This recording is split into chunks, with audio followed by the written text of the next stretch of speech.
रानो चिड़िया का पति मानो चिड़ा जंगल में मेहनत मजदूरी करके अपने घर का खर्च चलाता था। वो जंगल में ऑटो स्टॉप पर जाकर खड़ा हो जाता। जैसे ही कोई पक्षी दूसरे जंगल से आता तो मानो चिड़ा उसका सामान उठाकर उसके घर तक छोड़ आता और बदले में जो पैसे उसे मिलते उन पैसों से वो दाल रोटी खरीद लेता था। देखें जी, आज आपकी सेहत ठीक नहीं है, आज आप छुट्टी कर लें। नहीं रानो, अब तो हमारे अंडे से बच्चा भी निकलने वाला है। इन दिनों अगर मैं छुट्टी करूँगा तो घर का खर्च कैसे चलेगा? मुझे जाना ही होगा। मैंने डिब्बे में रोटी और दाल रख दी है, जब भूख लगे खाना खा लेना। रानू चिड़िया का पति रोटी का डिब्बा उठाता है और काम पर चला जाता है। लाए साहब, अपना सामान मुझे पकड़ा दे, मैं छोड़ आता हूँ। मैं भी बहुत थका हुआ हूँ, लेकिन पहले पैसे तो बताओ, क्या लोगे मेरा सामान उठाने के बदले? साहिब, जो दिल में आए दे देना, मैं ज्यादा मांग नहीं करता। मानो चिड़ा तोते का सामान उठाता है और तोते के पीछे पीछे उड़ता है। धूप बहुत तेज थी। सख्त धूप में मानो चिड़ा तोते का सामान उठाकर उसके घर तक छोड़ आता है। पहले मैं खाना खा लेता हूँ और बाकी का काम बाद में करूँगा। मानो चिड़ा ये सोचकर एक पेड़ के नीचे बैठ जाता है। उसने अभी अपना खाने का डिब्बा खोला ही था कि उसका सर चकराने लगता है और वो गिर जाता है। हार्ट अटैक होने से मानो चिड़े की वही मौत हो जाती है। शाम को बुलबुल अपने घर जा रही थी। वो मानो चिड़े को देखकर वहाँ आती है। बेचारा गर्मी में काम करते करते मर गया। बहुत मुश्किल जीवन गुजारा है बेचारे ने। बुलबुल मानो चिड़े का रोटी वाला डिब्बा उठाती है और उसके घर बनाने चली जाती है। ये डिब्बा तो मैंने सुबह अपने पति को दिया था। हाँ रानो, बहुत दुख की बात है, आपके पति अब इस दुनिया में नहीं रहे। मैं ये डिब्बा आपको देने आई हूँ। ये सुनकर रानो चिड़िया रोने लग जाती है। ये क्या हुआ? मैंने आपसे कहा भी था कि आपकी सेहत ठीक नहीं है, आज घर में आराम कर ले। अब मैं अकेली घर को कैसे चलाऊंगी?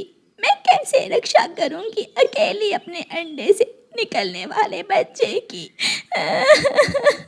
रानो चिड़िया रोती रहती है। 1-2 दिन ऐसे ही गुजर जाते हैं और फिर रानो चिड़िया के अंडे से बच्चा निकल आता है।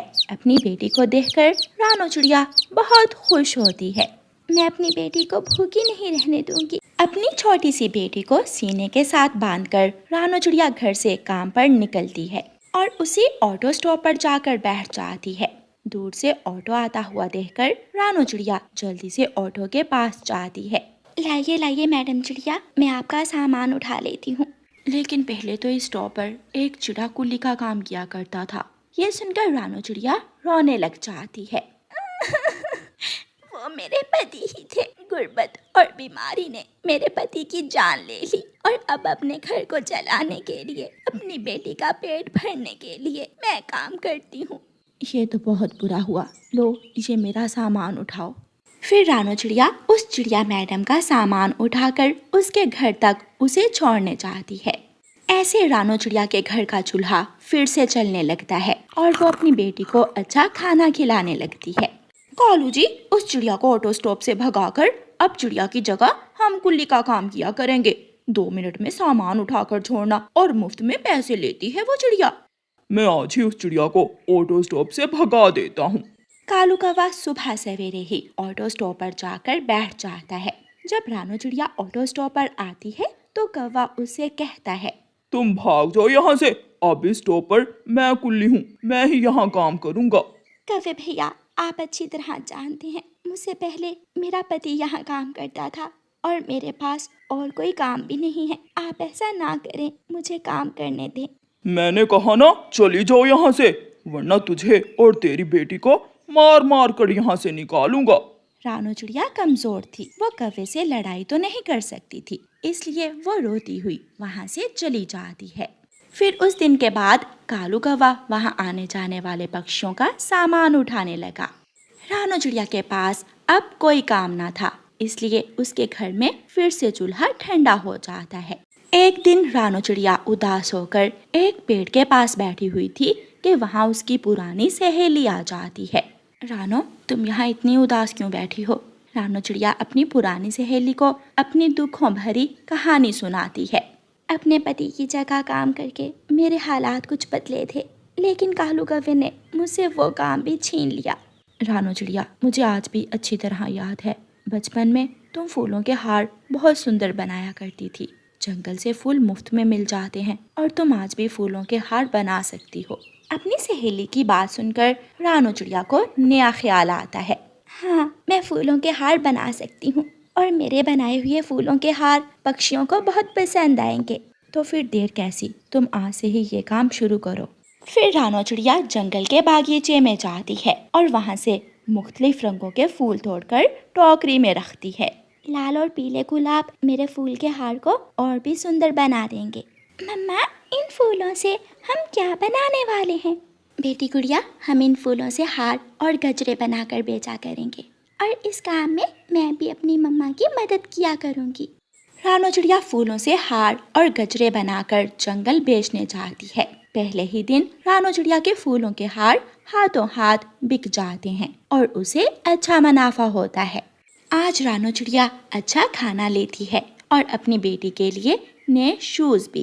कालू, अब तो वो छोटी चिड़िया भीख मांगने पर मजबूर होगी। हमने उसका काम छीन लिया और उसे रोने पर मजबूर कर दिया। अगर ऐसे ही रहा तो आज नहीं तो कल वो ये जंगल छोड़कर ही चली जाएगी। वक्त गुजरता रहा और रानो चिड़िया अपने काम को बढ़ाती गई। वो शादियों के लिए फूलों के हार बनाती, सड़क किनारे और गली गली जाकर फूलों के हार बेचती। धीरे धीरे रानो चिड़िया के पास ढेर सारे पैसे जमा हो जाते हैं और वो अपनी बेटी का अच्छे स्कूल में एडमिशन करवा देती है।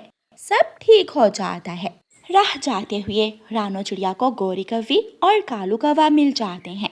शुक्रिया कालू कौवे, अगर तुम मुझे ऑटो स्टॉप पर कुल्ली का काम करने से ना रोकते तो मैं आज भी कुल्ली ही होती। मैंने फूल बेचना शुरू किए तो मेरे हालात बदल गए।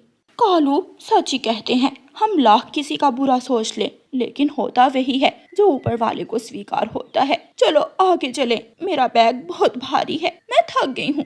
कौवे अपने काम पर और चिड़िया अपने काम पर निकल जाती है। प्यारे दोस्तों, इस कहानी को लाइक, अपने दोस्तों के साथ शेयर और चैनल को सब्सक्राइब करना बिल्कुल मत भूलना।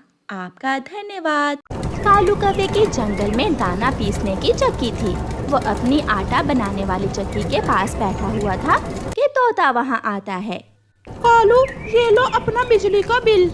गंदी शक्ल वाले, कोई मनहूस खबर ही लेकर आया करो तुम। गुस्से में कालू कौवा अपना बिजली का बिल देखता है और अपना सर पकड़कर बैठ जाता है। 5,000? 5,000 बिजली का बिल आ गया है। इतना तो मैंने पूरे महीने में कमाया भी नहीं था। अब गोरी से पैसे मांगूंगा तो वो लड़ाई शुरू कर देगी। कालू कौवा बिजली का बिल अपने हाथ में पकड़े घर जाता है। कालू जी, आगे हो, मैं तुम्हारा ही इंतजार कर रही थी। मैं शहर वाले जंगल जा रही हूँ। वो मेरे पास जो इस महीने का मुनाफा जमा है ना, मैं उससे अपने लिए एक हार लेने जा रही हूँ। गोरी कौवी एक ही सांस में अपने पति कालू कौवे से ये सब कहती है। 5,000 बिजली का बिल आ गया है। हार कहाँ से लोगी तुम? तुम्हारे पास कितने पैसे हैं? 5,000? मतलब इस बार भी मैं अपना हार नहीं ले सकूंगी। मेरे पास तो केवल 4,000 रुपए हैं। बिजली का बिल तो सारे पैसे जमा करने से भी पूरा नहीं होगा। कल की तारीख आखिरी है। गोरी, कोई जुगाड़ लगाओ। ऐसा करो, तुम 1,000 अपनी माँ से उधार ले आओ। कर दूंगा, मैं वापस कर दूंगा तुम्हारी माँ के पैसे। जब चक्की लगाई थी तो तब भी मैं 5,000 अपनी माँ से ही उधार लाई थी। वो तो तुमने दिए नहीं अभी तक। तार कट जाएगी, धंधा बंद हो जाएगा अगर बिल जमा ना करवाया तो। मजबूर होकर गोरी कौवी अपनी माँ से 1,000 उधार लेने जाती है। गोरी बेटी, मेरे पास यही आखिरी 1,000 था, वो तुम ले जाओ। माँ, अब कालू काम तो करता है, सारा दिन पक्षियों के दानों का आटा बनाता है, मगर मुनाफा बहुत कम होता है। गोरी बेटी, कालू से कहो कि पक्षियों के दानों में से कुछ दाने चोरी निकाल लिया करे, ऐसे तुम्हें डबल मुनाफा होगा। बिजली का बिल भी पूरा हो जाएगा और घर का किराया भी। माँ, बात तो ठीक है तुम्हारी, ऐसे तो मैं चंद दिनों में ही सोने का हार ले सकूंगी। सोने का हार बाद में लेना, पहले मेरे पैसे मुझे वापस कर देना। गोरी कौवी अपनी माँ से 1000 रुपये उधार ले जाती है। कालू कौवा गोरी से पैसे लेता है और बिजली का बिल जमा करवा देता है। रात हो जाती है। कालू और गोरी घर में लेटे हुए थे।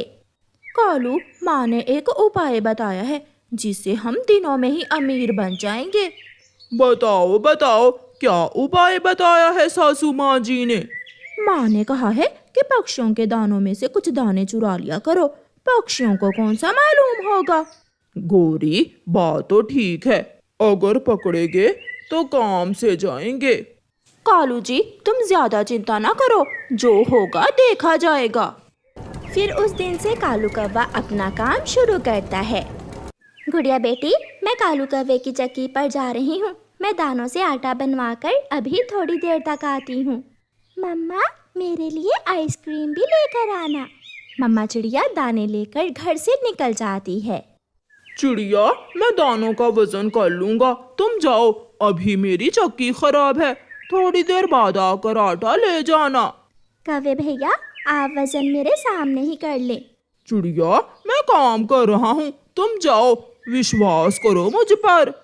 चिड़िया दाने रखकर चली जाती है। कालू कौवा इधर उधर देखकर चिड़िया की दानों की बोरी में से 4-5 किलो दाने निकालकर अपनी बोरी में डाल लेता है और चिड़िया के बाकी दानों से आटा बना देता है। थोड़ी देर बाद चिड़िया भी आ जाती है। कालू भैया, मुझे आटा थोड़ा थोड़ा लग रहा है या फिर मैं भूल रही हूँ। चिड़िया, तुम भूल रही हो, जितने दाने थे उतना ही आटा बनेगा। चिड़िया अपना आटा लेकर घर चली जाती है। ऐसे कुछ ही दिनों में गोरी और कालू 3 से 4 बोरियां दाने जमा कर लेते हैं। गोरी गोरी, हमारे पास ढेर सारे चोरी के दाने जमा हो गए हैं, अब बिजली का बिल जितना भी आएगा हमें कोई चिंता नहीं है। कालू जी, तो फिर कल मैं वो दाने बेचकर अपना हार ले लूं? हाँ हाँ, ले लो ले लो, अब तो दिनों में ही मैं दोबारा दाने जमा कर लूंगा। रात हो जाती है। 2 चोर उल्लू कौवे की चक्की में आते हैं। कौवा अपने घर गया हुआ था। यार बड़े उल्लू, जल्दी करो, ये सारे के सारे दाने चोरी करके भाग जाते हैं यहाँ से। ऐसे चोर उल्लू कालू कौवे के चोरी किए हुए दाने चुराकर वहाँ से भाग जाते हैं। सुबह सवेरे जब गोरी और कालू अपनी चक्की पर जाती हैं, तो वहाँ दाने ना देखकर गोरी कौवी तो रोने लग जाती है। कोई चोर मेरे सारे सपने चुरा कर ले गया। गोरी, अब चुप कर जाओ, हमने भी तो वो दाने चोरी ही किए थे, अब मैं दोबारा चोरी कर लूंगा। कालू कौवा फिर से अपना काम शुरू करता है। किसी से लड़ाई तो किसी से झगड़ा। मेरी बोरी दानों से भरी हुई थी, मगर मेरा आटा इतना थोड़ा क्यों है? बताओ बताओ कौवे, तुमने मेरे दानों से दाने क्यों चुराए हैं? शर्म करो तोते, मैं मेहनत से काम करता हूँ, मैं कोई चोर नहीं हूँ जो तेरे दाने चुराऊंगा। मैं बताऊंगा, मैं सबको बताऊंगा कि तुम पक्षियों के दानों से दाना चुरा लेते हो। तोता गुस्से में वहाँ से चला जाता है। कबूतर यार, चिड़िया, वो कौवा चोर है, वो अपने काम में चोरी करता है। जो पक्षी कौवे से आटा बनवाने जाता है, वो उसके दानों में से दाना चुरा लेता है। मुझे तो उसी दिन उस कौवे पर शक था, मगर मैंने सोचा मेरा वहम होगा।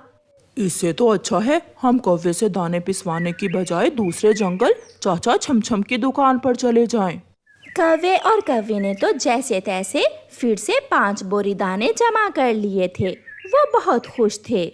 गोरी, कल हम ये चोरी किए हुए दाने बेचकर बिजली का बिल जमा करवा देंगे, और बाकी के पैसों से मैं अपना सोने का हार तो जरूर लूंगी। अच्छा ले लेना। मगर वो कौवे ये नहीं जानते थे कि वो लाख चोरियां कर लें, चोरी करने से वो कभी आगे नहीं बढ़ सकते। रात को तेज बारिश आती है और कौवों के चोरी किए हुए सारे दाने बारिश के पानी में बह जाते हैं। तेज बारिश में सब अपने अपने घरों में बैठे हुए थे, मगर कौवे बारिश के पानी में चोरी किए हुए दाने इकट्ठे कर रहे थे। कालू, ऐसी जिंदगी से तो मौत अच्छी। हम जितनी भी चोरियां करते हैं मगर हमेशा रुसवा ही होते हैं। प्यारे दोस्तों, इस कहानी को लाइक, अपने दोस्तों के साथ शेयर और चैनल को सब्सक्राइब करना बिल्कुल मत भूलना। आपका धन्यवाद।